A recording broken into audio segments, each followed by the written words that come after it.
Hello everyone, ఎలా ఉన్నారు? బాగున్నారా? నేను ఈరోజు సాంబార్ రైస్ చేస్తున్నాను అనమాట. ఇప్పుడు నేను 5 లీటర్స్ కుక్కర్ తీసుకున్నాను. ఇందులో 3 గ్లాసెస్ టీ గ్లాసెస్ ఉంటాయి కదండి, ఆ గ్లాస్తోని 3 గ్లాసెస్ కందిపప్పు వేసుకున్నాను, 1 గ్లాస్ శనగపప్పు వేసుకున్నాను. ఇప్పుడు దీనిని 2-3 టైమ్స్ శుభ్రంగా కడిగేసి ఇందులో కొలతగా వాటర్ వేసేసుకొని స్టవ్ ఆన్ చేసి పప్పు ఉడికించేసుకుంటున్నానండి. ఈలోపు మనము ఒక బౌల్ తీసుకొని అందులో చింతపండు వేసి దానిని కూడా 2-3 టైమ్స్ శుభ్రంగా కడిగేసుకొని ఇందులో కొన్ని వాటర్ పట్టి పెట్టేసుకుంటున్నాను అనమాట.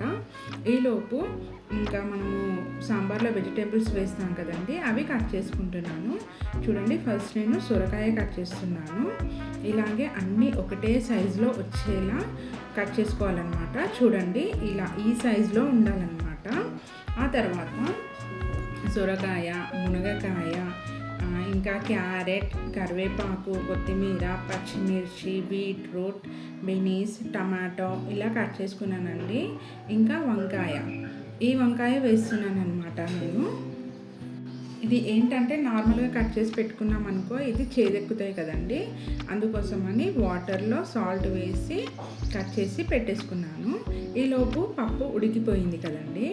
ఇప్పుడు ఒక పెద్ద బగోని పెట్టేసి అందులో ఆయిల్ వేసి ఎండుమిర్చి, ఆవాలు, జీలకర్ర వేసుకుంటున్నాను.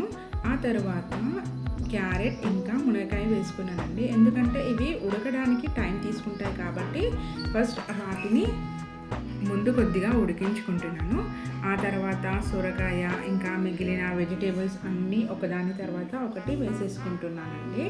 ఇలా వేసేసుకొని మూత పెట్టి ఇంకా సిమ్లో పెట్టి ఉడికించుకుంటున్నాను. ఆ తర్వాత కొద్దిసేపు అయిన తర్వాత ఇందులో పసుపు వేసేసుకుంటున్నాను. అలాగే ముక్కలన్నింటికి పట్టేలా సాల్ట్ కూడా వేసేసుకుంటున్నాను. చూడండి, ఇలా సాల్ట్ వేసుకొని ఒక్కసారి కలిపేసి ఇంకా మూత పెట్టేయాలండి. అవి కొద్దిగా మగ్గిన తర్వాత ఇందులో టమాటా వేసేసుకుంటున్నాను. ఈలోపు అవి మగ్గేలోపు మనము ఇందాక చింతపండు నానబెట్టుకున్నాం కదండి, ఇందులో నుంచి గుజ్జు తీసేసి ఇంకా అది పక్కన పెట్టేయాలన్నమాట. ఈ రసంలో నేను కారం ఇంకా అలాగే సాంబార్ పొడి వేసి కలిపేసుకుంటున్నాను.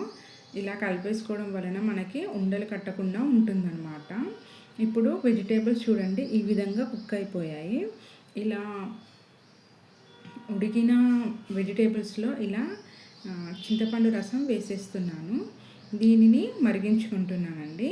చూడండి, ఇలా మరిగిన తర్వాత ఇందులో మనము ఉడికించినటువంటి పప్పు వేసేసి అది బాగా మరిగినాక లాస్ట్లో కొత్తిమీర వేసేసుకోవటమే. వీడియోని స్కిప్ చేయకుండా చూడండి. ఒకవేళ వీడియో కనుక నచ్చినట్లయితే లైక్ అండ్ షేర్ ఇంకా సబ్స్క్రైబ్ చేసుకోండి. కామెంట్ చేయడం మాత్రం